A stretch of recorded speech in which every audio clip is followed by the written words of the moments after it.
In today's video, I'll teach you how to log in Janitor. First of all, what you have to do is launch open any browser of your choice. You can see over here I've opened Google Chrome. Now click on the search bar and type in janitorai.com. Press enter. Now after you do that, you'll be led to the official website of Janitor. In this interface, you'll be able to find the option for login and register. If you do not have the account yet, you can click on the option register and register for your account.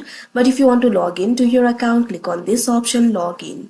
Now you can see over here, you'll be led to the login interface. From here, you'll be able to log in to your account. All you have to do is provide your credentials.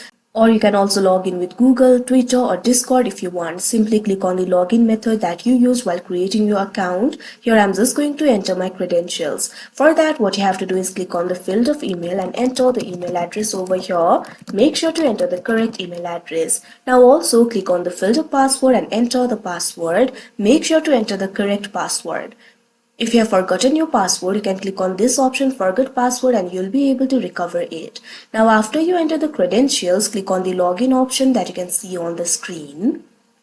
Now you can see over here you've successfully logged into your account. So that is how you log in Janitor. I hope you found this video helpful. Thank you for watching.